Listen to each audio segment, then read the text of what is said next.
Ladies and gentlemen, welcome to the CheeseHead Connection podcast. I am your host, Chris Wilson, and today we will dive in to the NFC North top teams by position, and also we'll take a look back at our first preseason game, who stood out, who didn't stand out, and what to expect from the Green Bay Packers moving forward. But before we get started with that, I would like to thank everybody that is watching and listening to CheeseHead Connection podcast. If you will, if you're not subscribed, make sure you subscribe, hit the notification bell so you won't miss new episodes of CheeseHead Connection.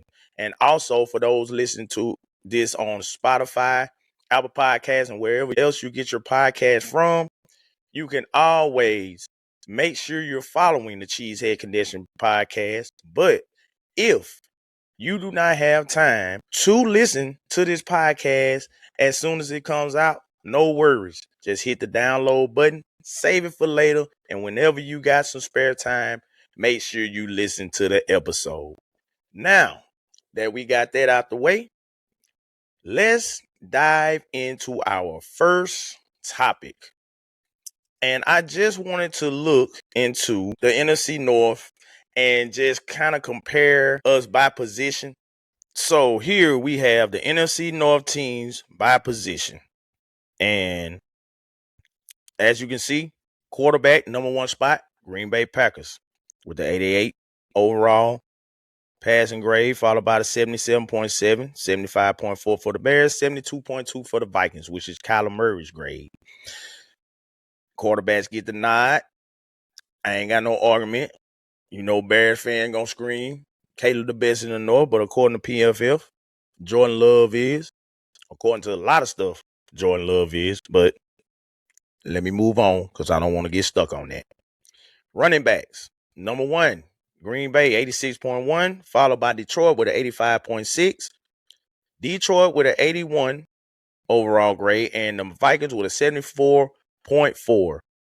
So Green Bay has a slight edge in that category as far as the running backs concerned. I know we'll probably have some pushback from Lions fans saying this can't be true. Jahmyr Gibbs is better than Jacobs, but according to PFF, that's how it goes.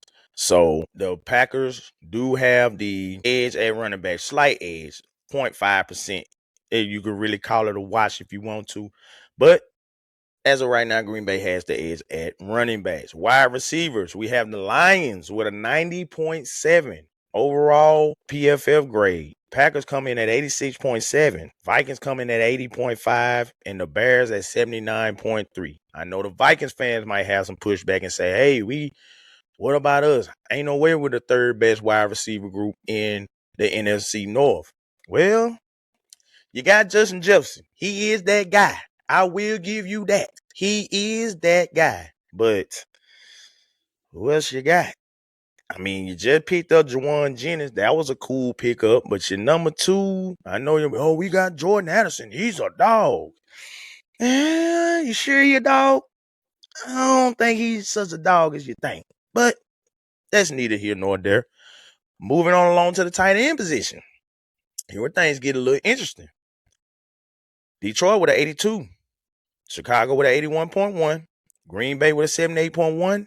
And Minnesota with a 61.2. We can have an argument and say, ain't no way we got the third best tight end group. We can say that.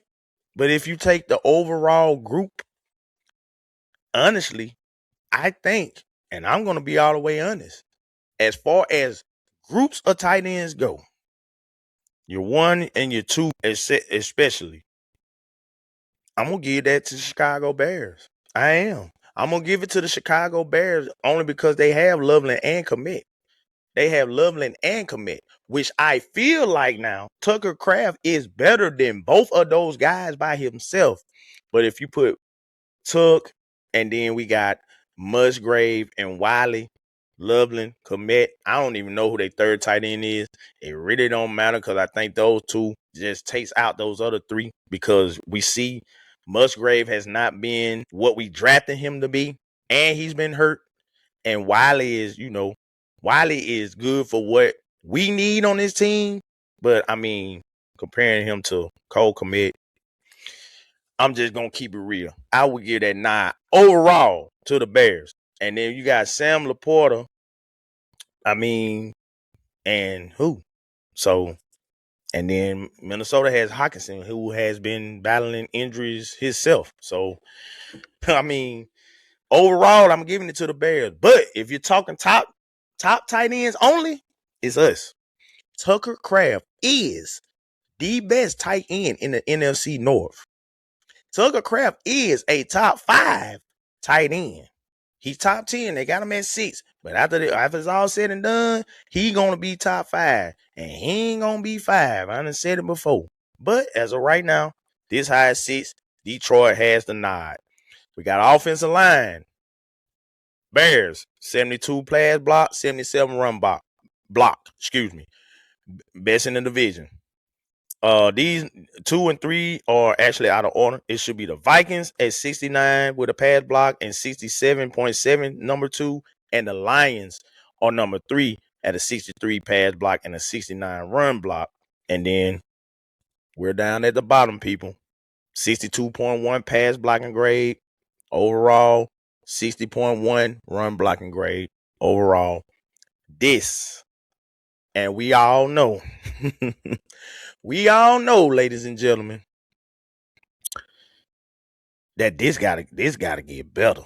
And what's going on right now, as far as the line is going, it's kind of tough. It ain't bad, it ain't terrible now, but it's kind of concerning. And we had some more, I ain't gonna call it news, but it was just like a kind of an eye opener with our big money left guard that can't stay on the field. He might not end up starting if it left up to our 5th round pick. Last episode, I said, what if Aaron Banks can't stay healthy? And Jacob Burton seizes that opportunity to start. According to our coach, Mr. Burton making it a little hard of a decision to just put him back on the pine after old Aaron Banks come back. But I don't want to go deep off into that subject right now. I just wanted to bring it up. But that's a concern. The Anthony Belton thing was a concern. Looks like he's going to be our backup right tackle for right now because that looks like where he predominantly playing. But whatever happens, this 62.1 and this 60, this right here, this on the offensive line, this right here, that I'm circling with this cursor, that definitely has to improve. Moving along, defense, overall defense. I didn't want to break up like linemen, linebackers, secondary. So I really just combined everybody on the defense, the overall defense, just to make it a little bit shorter and a little bit easier. So the overall defense, we have a Detroit Lions with the 82. You have the Packers coming in second with a 70.8. You have the Vikings at a 68.4. And you have the Chicago Bears bringing in the rear at 59.6. So the Lions are top dogs as far as defense, according to PFF. Special teams, Vikings 91.1, Bears 90.5. Lions 90.5, Bears 86.7, and bringing in the rear, no surprise here, the Green Bay Packers at 76.2. So Vikings get the nod as far as special teams. So if you just tally up everything, I really just didn't. The Lions have the top in wide receivers, tight ends, and defense.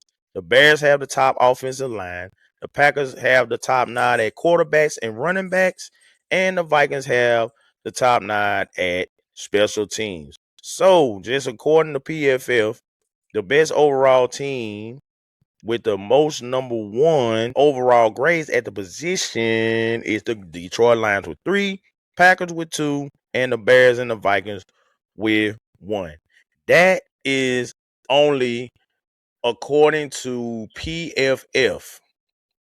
Now, I do have another graphic that I did. I wanted to go in and kind of calculate everything using a bunch of stats.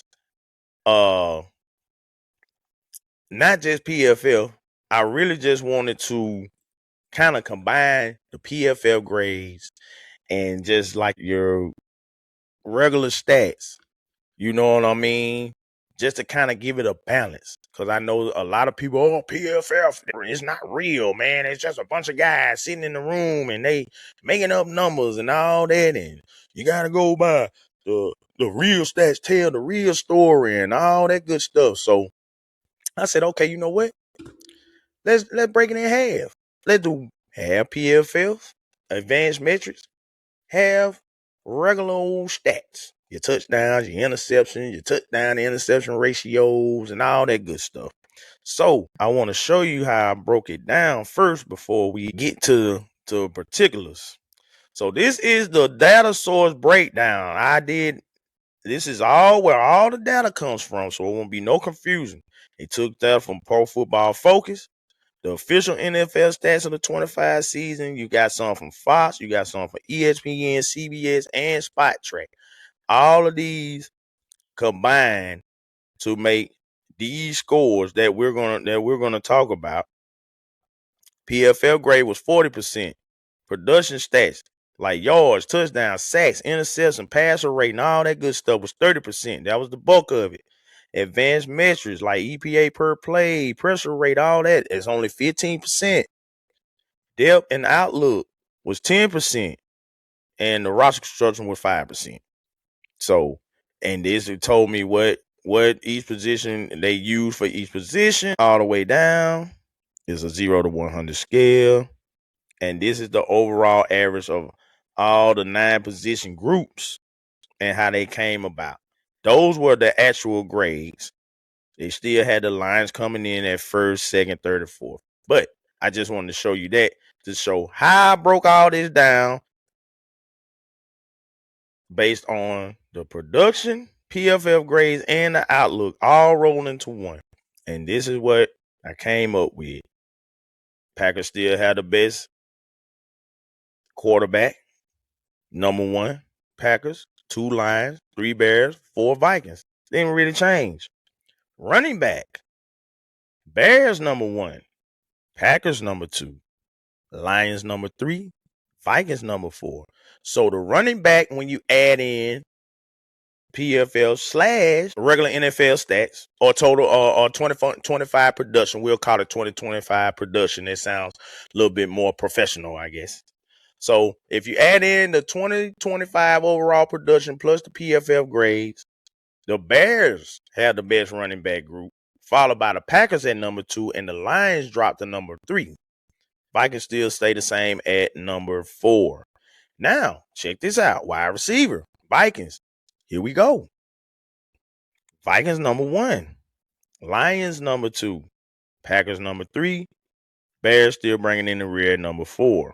So the Packers go from 2 to 3. The Lions go from 1 to 2. And the Vikings jump from 3 all the way up to 1 when you calculate everything as far as the 2025 production and the PFF grade. But yeah, so they jumped up. Tight end, we got the Bears number 1. I believe the Lions were number 1. Lions are number 2. Packers are still number 3, and the Vikings are still number 4. O-line, Bears, of course. Lions number 2. Vikings, no change there. Packers still bringing in the rear. Now, this broke it down automatically. When I did the calculating tool, it automatically broke them all into groups. So now we can see as far as production, PFL grades, and your little outlook about the depth chart and all that good stuff, which that factors in. It's only 5%. Your edge rusher room, they have the Lions at number 1 with a 84.7 grade. The Packers are number 2. The Vikings are number 3. And the Bears are number 4. So this is going off 2025 production plus the grades. And we all know that this is a reflection of not having Michael Parsons for them last 4 games. Yeah, last 4 games. Plus the lack of rush that we had from nobody else but Michael Parsons. So we're number 2 in this, but I believe that this number 2 can definitely leapfrog these guys. These two teams pretty much had the same thing going on. I say the Lions more so than the Packers because you got Aiden Hutchinson, you got Michael Parsons. They've been trying to find somebody to go on the other side of Aiden Hutchinson for a couple of years now. We got Michael Parsons. We supposed to have Rashawn Gary. He didn't play as bad as most Packer fans want to admit, but the sacks did kind of go down, but the pressure was still there, and he was good in run fits. So we had a little bit better number 2 than these guys, but I know they said it's going on the 2026 outlook, which as far as rosters, so they probably figured that Rashad Gary is a big loss for us, and now we got basically young guys. We got young Baron Sorrell. We got the Dennis Sutton that just came in this year, Brent Cog, all these guys. Can Lucas Van Ness make that next step and be the first round pick that the Packers drafted him to be? I mean, I say yes, but according to everybody else outside of us and outside of the building, I call us the building too because we're the fans. So we're not technically in the building, but we're in a space, a Packer space, and we follow along for outsider not that doesn't know too much about the Green Bay Packers and follow along with the Green Bay Packers. They'll probably look at the edge room like, man, who all these guys? They ain't got nobody but Parsons. No wonder they ain't do nothing. But, we know better. But so they probably looking at that. So I'm not going to argue with it. That's what it is. Lions number 1, Packers number 2. That's what I came up with. Vikings and then Bears. That's the order right now, but we can definitely leapfrog that.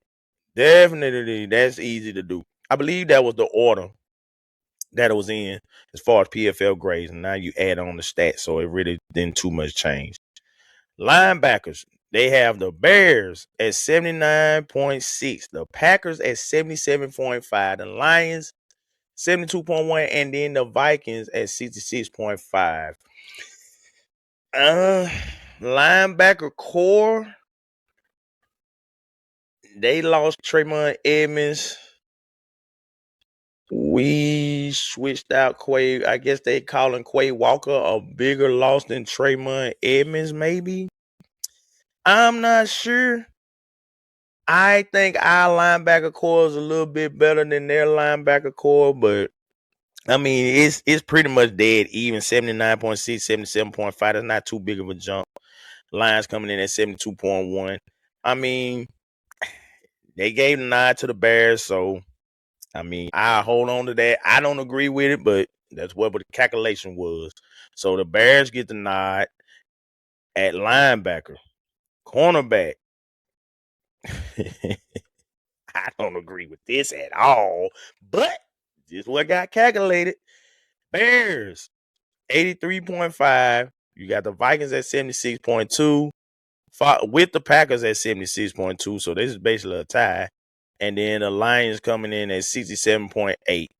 That's kind of shocking, but like I said, it's going off production, grades, and the outlook. And the outlook for the Lions and they secondary right now, it's not that good. It can't be that good because we got, what happened with Terrion Arnold. Branches on the shelf. Don't know when he's coming back. Look like Cam Sutton's on the shelf. Don't know when he's coming back. I think DJ Reed was injured. I'm not sure the significance of his injury, if it's going to be a long-term injury or not. So that secondary is kind of, it's beat up, man. It's beat up to say the least. But it's looking rough over there in Detroit in the secondary. So it might have a little bit less to do with that. The Bears, I had to look into that. I don't know. Bears then Vikings then us. Vikings and us are tied, but they say the Bears have the best secondary.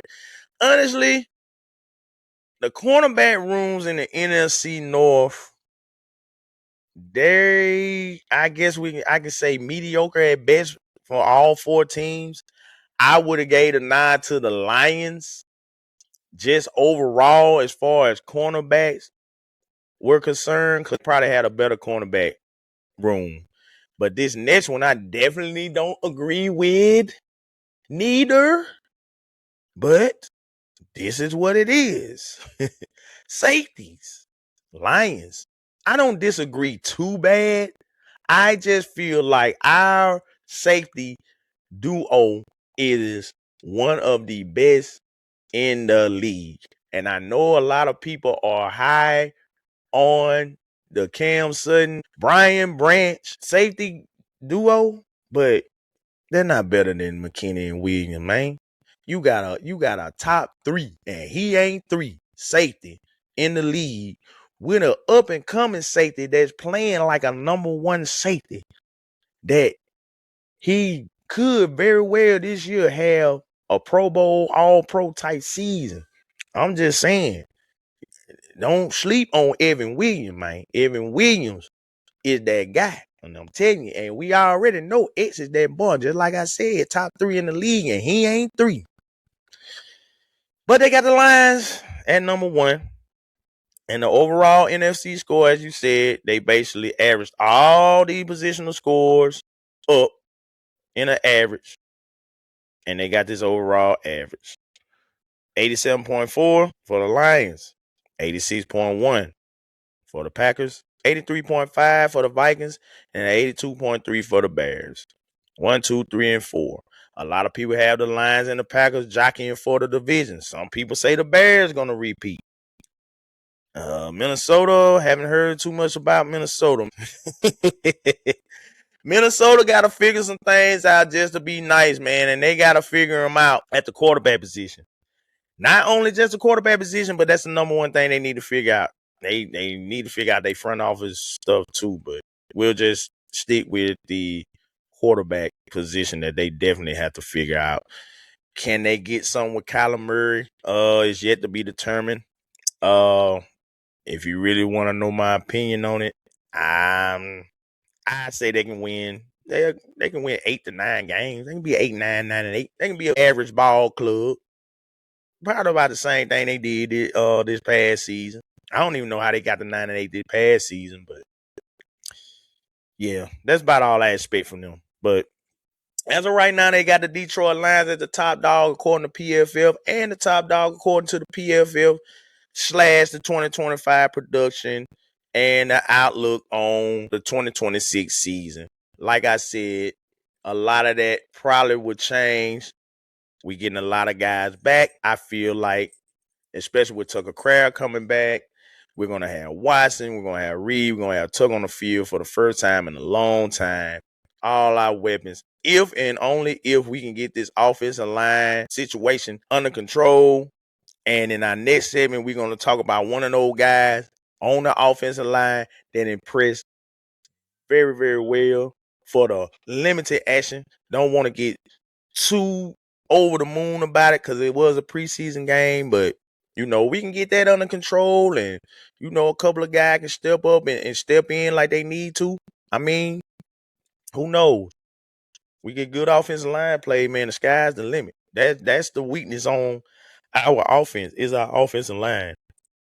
The run blocking, especially pass blocking, is not that bad. It's okay to good, I say. But the run blocking, yeah, we gotta improve that. Run blocking definitely has to improve. But I feel like those metrics, the teams, Detroit and Green Bay are the closest to me as far as top of the division. I just feel like the Bears are going to take a step back.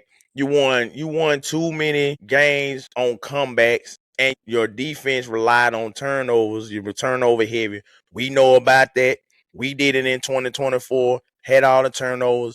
This last past year, not so much. So you really can't just book on these turnovers, and their defense is not good to me. I mean, it's not good at all. As you can see from when I had all of the numbers up, I mean, defense, they were dead last. And, I mean, you went out and got a couple of guys. It was unfortunate that Kobe Bryant got hurt. He's going to miss a good amount of time.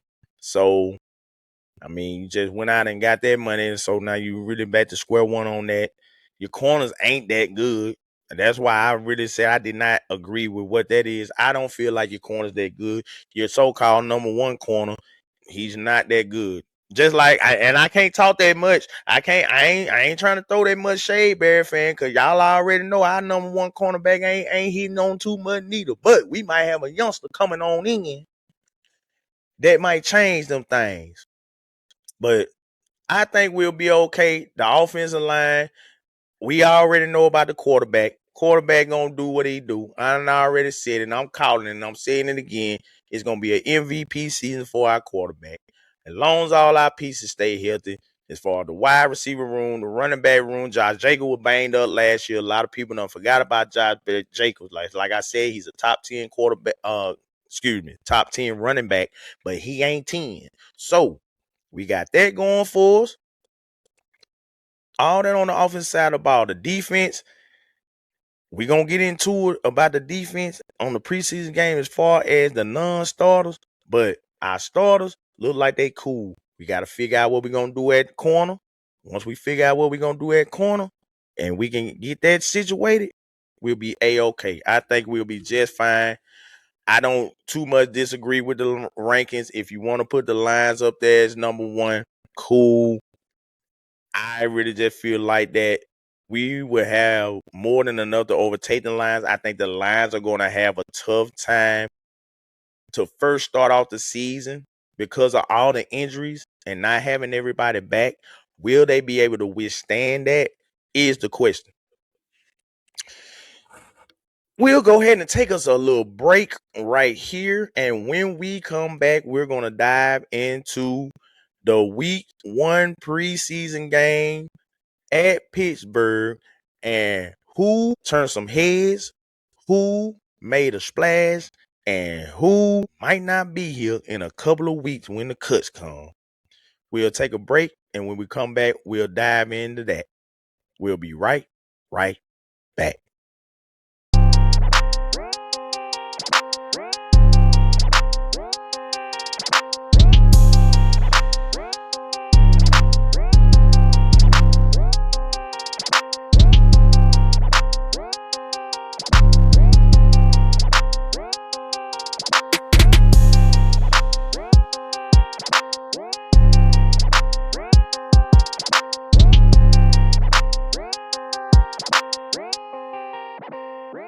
All right, we are back, and now we will dive into our week 1 preseason game against the Pittsburgh Steelers, and we will go into who showed out, who made a statement, and who very well might have hurt their case to make this roster. So first and foremost, I want to start off talking about Jordan Morgan. Jordan Morgan had limited action. I believe he might have played just the first series and he was out of there. I didn't see him after that. But for what the little stuff that I saw, he looks very, very comfortable at left tackle. And he is looking like the left tackle that we drafted him to be. I seen one where he got out to the second level and just, albeit it was Jamil Dean, a defensive back, but at the same time, he put him on his ass and pancaked him down to the ground. I seen him holding his own over there left tackle. Wasn't no rush or no pressure from over there on that first drive from the defensive end, albeit TJ Watt did not play, but at the same time, he did what he was supposed to do.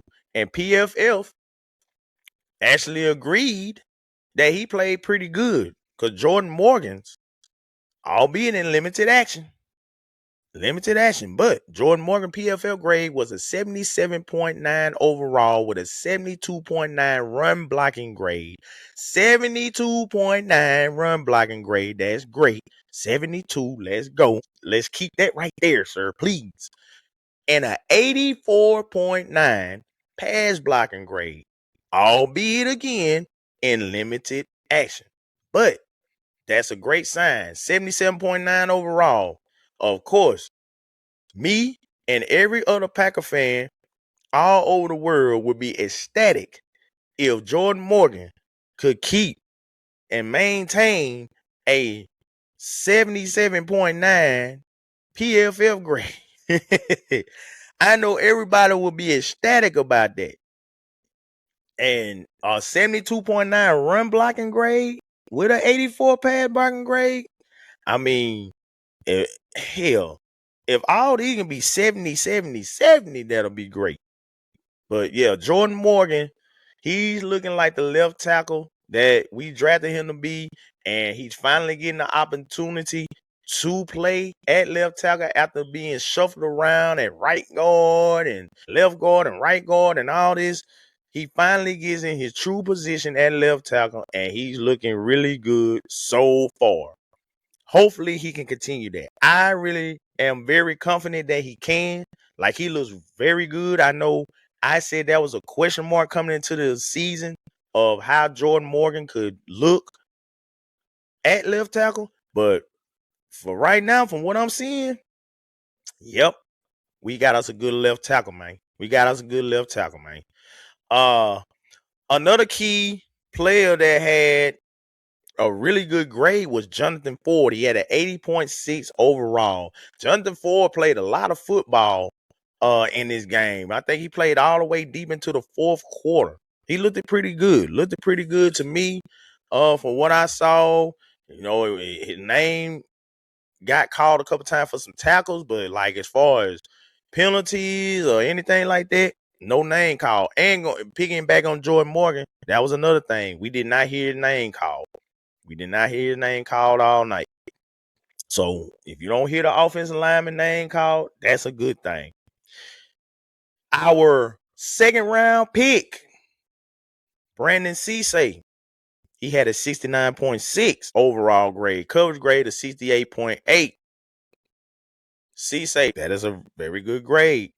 As on episode 2, rather, where we talked about Brandon Cisse and Chris McKellen, I was harping on the run blocking grade.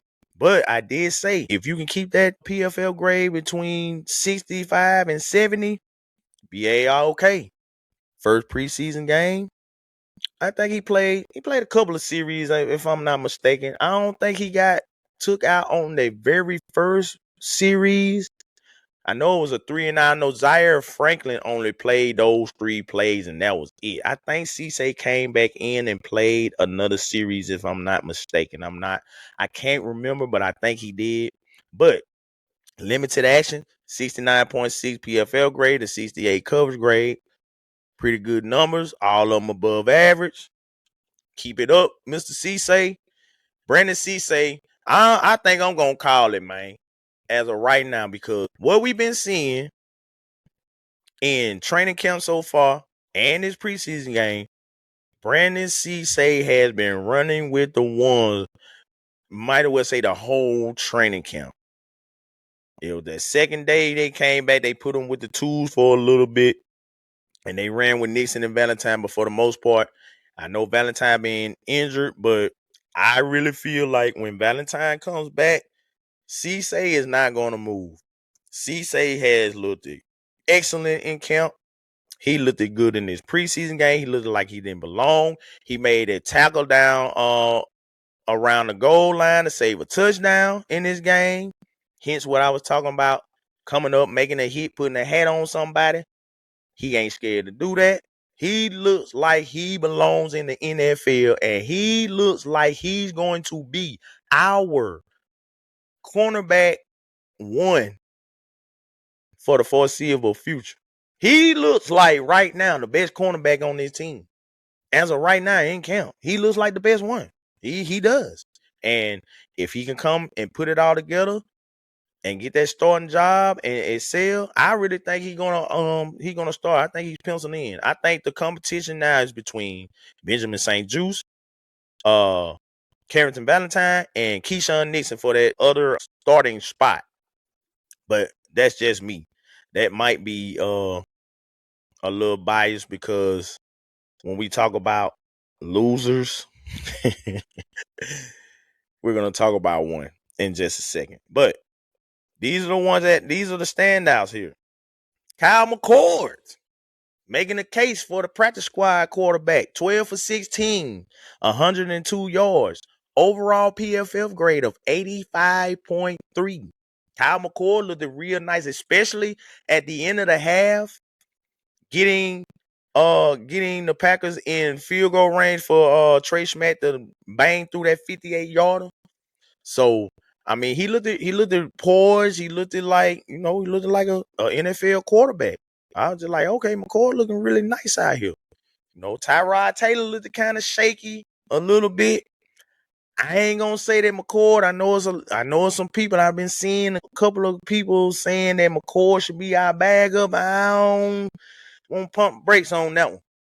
Keep him on the practice squad. Maybe next year he can be our backup. But I think for this year, I think Tyrod will be the best backup because of the experience and the mobility. I would feel more comfortable with Tyrod Taylor being a backup if something was to happen to Love versus Kyle McCord, an unknown, can't really. He can move, but he can't move like Tyrod. You know what I'm saying? I think I'd rather have the veteran back there that we might can throw in that done had some success in the NFL, has been a starter in the NFL, and can come in a pinch and win a game or two or something for us. But Kyle McCord, very, very well, 12 for 16, 102. That was a very good stat line for Kyle McCord, 85.3 overall PFF grade. Okay, some wide receivers that been making some buzz in camp that's trying to make this roster in I still say kind of deep wide receiver room. Not as deep as last year, but that the first, I say 5 spots are really pretty much locked in. I say all 6 really, but these 2 guys are trying to make a case to try to get in on that roster. They're probably not going to be able to do enough to get there because of what we got. But J. Michael Sternovich, he had an overall 69.3 PFL grade. He had a couple of catches in this game. Looked pretty good for the action that he got. Looked pretty good. And I mean, wasn't no drops or nothing crazy. You know what I'm saying? From him. He's been looking good all camp, really. And as far as making the team, it's just kind of tough because our wide receiver room, unless I don't see us carrying 7 wideouts. I just don't see that.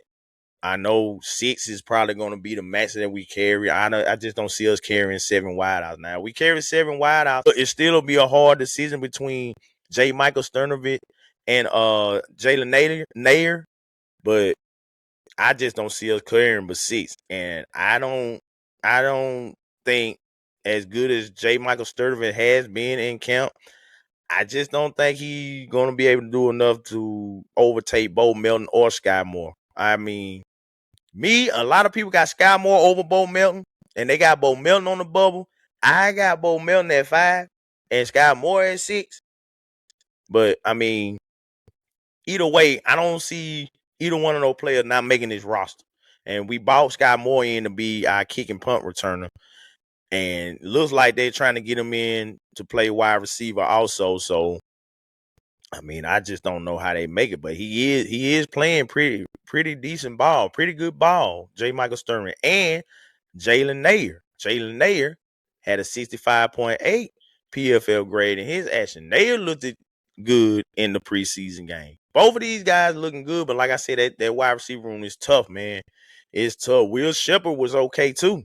I mean, that's another one. Will Shepard, like, it's just the wide receiver room is just like, it's just a plethora. It's just deep. Like, it's so many options, and it's unfortunate that all these guys can't make the roster. But I just don't see none of those guys at the bottom overtaking the top 6 that we got. But I mean, who knows? Might get surprised. But keep it up. We can have them on the practice squad, or if they do continue to play well, and they do get stashed on the practice squad, they might get picked away. But both of those guys, Jalen Nair and J. Michael Sternovich, both had pretty good preseason games as well. But the man of the hour,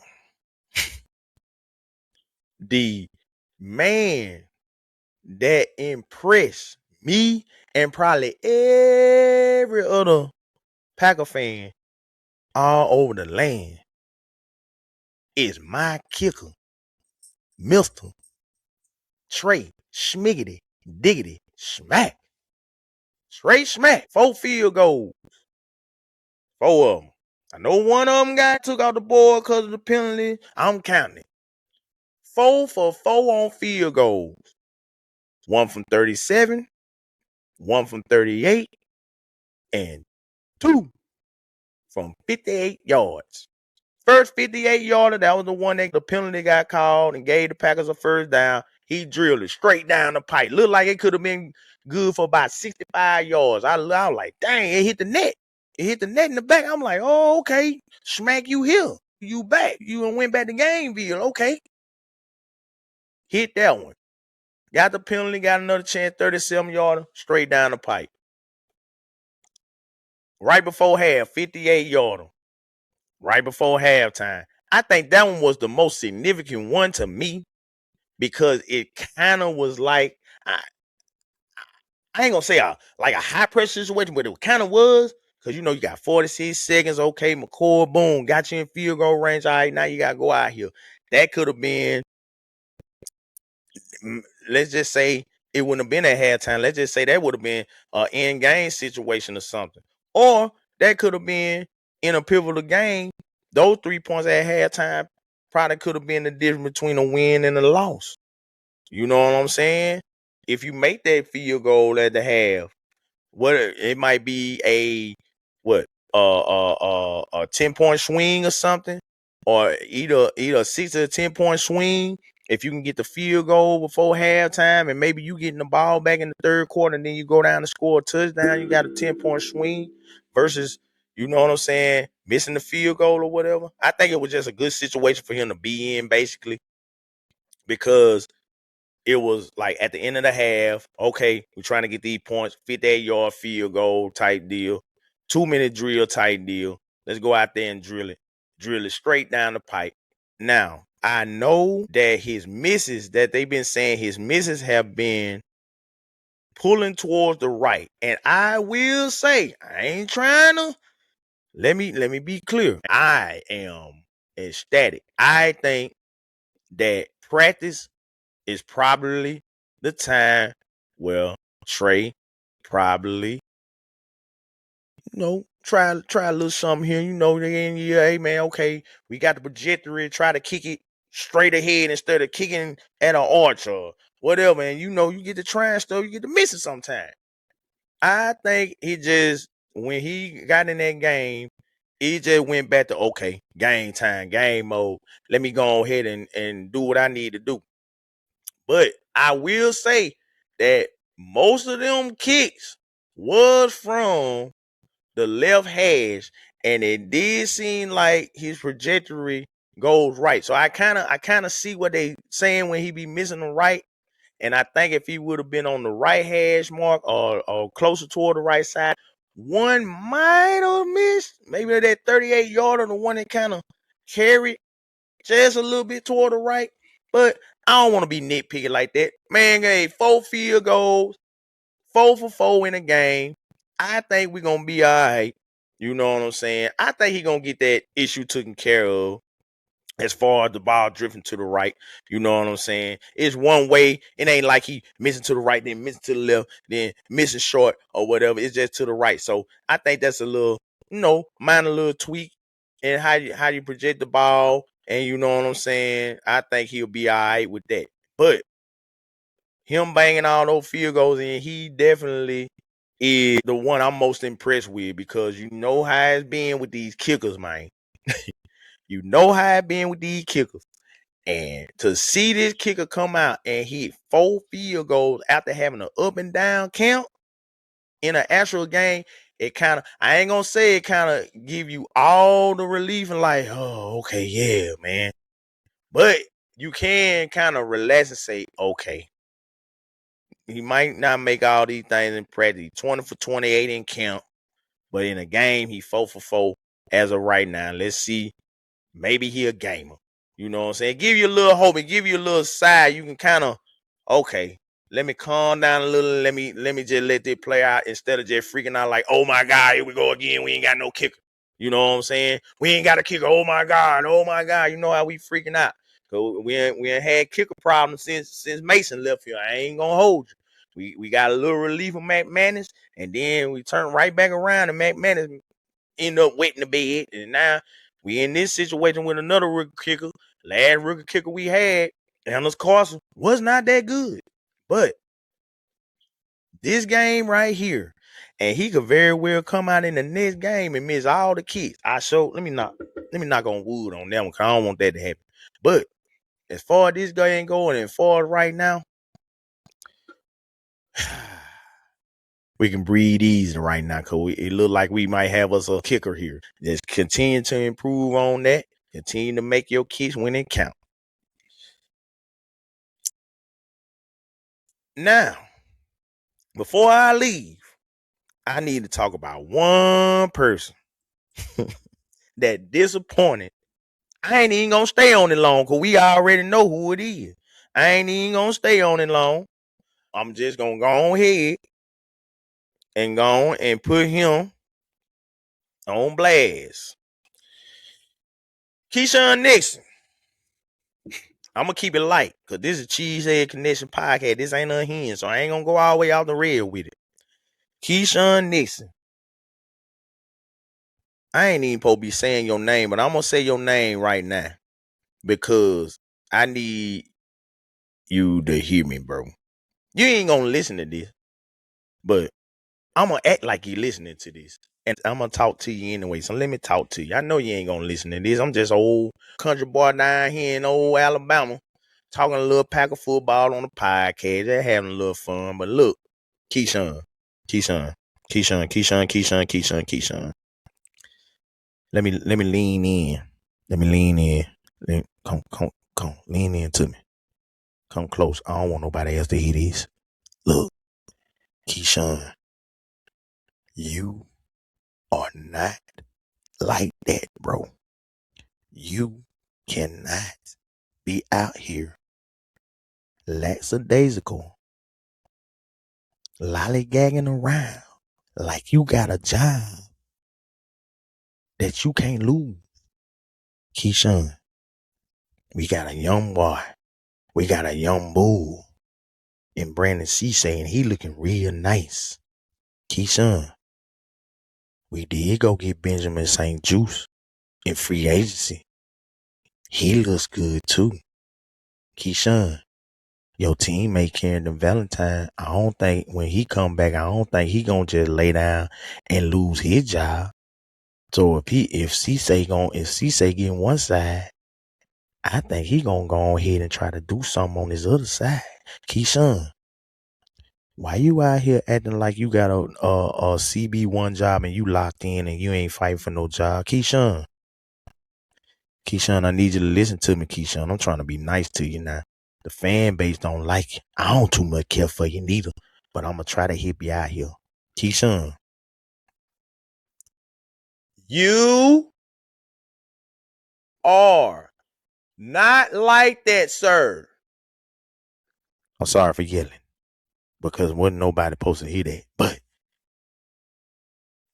in a preseason game, Keyshawn, you can't have a 43.8 overall PFF grade with a 27 tackling grade. 27 tackling grade. Your coverage grade was a 41.6, and you already were playing with the second team. You ain't putting in no effort with the second team. Keyshawn, if you keep on with the BS, you gonna be riding the pine, man. You might want to tighten that up. Keyshawn, tighten it up, Keyshawn.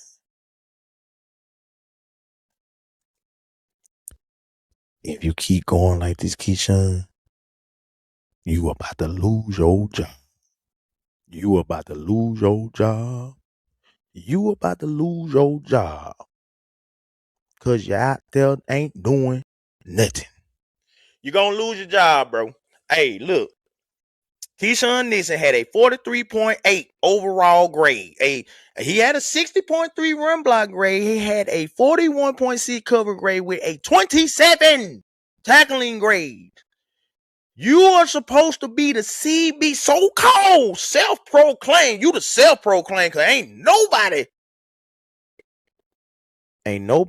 Let me calm down. I'm sorry. Ain't nobody crowned you a CB1. You just a CB1 by default. But Keyshawn, I know it's just limited action. That's what makes it worse. Limited action, you had a 43.8 with a 41 cover grade. They ain't gonna get it, Keyshawn. And then your boys, your guys, where they at? I'm trying to find them. Your homies, your competitors.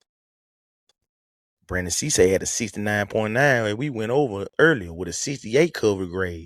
His tackling grade was a 75.4. Benjamin St. Juste, they're trying to get a job too. He had a 69.8 overall PFL grade with a 70 coverage grade with a tackling grade of 75.2. So you mean to tell me that the rookie Brandon Cisse and the free agent Benjamin St. Juste that just came in, 69.9, 69.8, 68.8 on the cover, 70 on the cover for St. Juste. Both of them got a 75 tackling grade. But you, Mr. CB1, got a 43 overall PFL grade with a 41.6 doggone coverage grade and a 27. I'm going to say it country, not 27. 27. Tackling grade, 27. Let me calm down. This is the only thing I want to say. Keyshawn, if you keep acting like, no, I ain't going to say that. I'm going to ask you a question. Do you want to be on the Green Bay Packers or not? Because what I'm seeing, you getting cooked by not just Watson. He number one, not Golden. He number 2 / number 3, not Reed. Boy, you getting cooked by J. Michael Sternovich. Boy, you getting cooked by Bo Milton. You getting cooked by boy down here at the bottom of the. You got cooked by Washington, Reed, and Golden too. You ain't got cooked by every wide receiver on the damn roster. But you still mobbing around here like you about to be CB1, boy. You about to lose your job, boy. And honestly, I hope it happens because Keyshawn, you ain't like that. And the only way for you to know that you ain't like that, you need to be humbled. And you getting put on the bench behind Benjamin St. Juste, Brandon Cisse, and Carrington Valentine will humble the hell out of you. You need to be humble because you not like that, bro. I'm trying to tell you. I don't want to tell everybody else. That's why I'm trying to get into the mic. I'm trying to talk as soft as I can, bro. You ain't like that. I ain't going to tell everybody else now. But you not like that, bro. Keyshawn Nixon is not like that. And he is a big disappointment in this camp so far. He, to me, is one of the biggest disappointments in this camp so far. It's another one that's kind of, I ain't going to say he disappointing, but he ain't panning out. But the biggest disappointment is Keyshawn Nixon, number 25. And after this, he will be known as number 25. I had to talk to him today, though.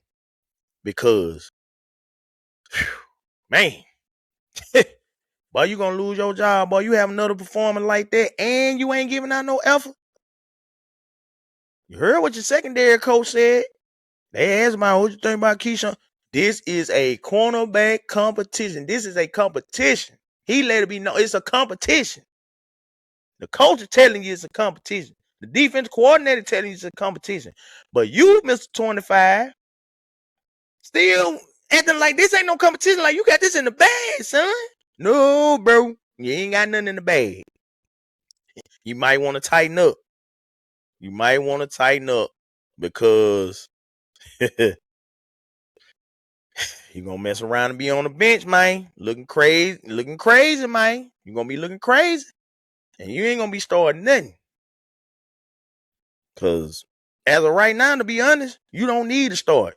You're not playing like a starting cornerback in the league.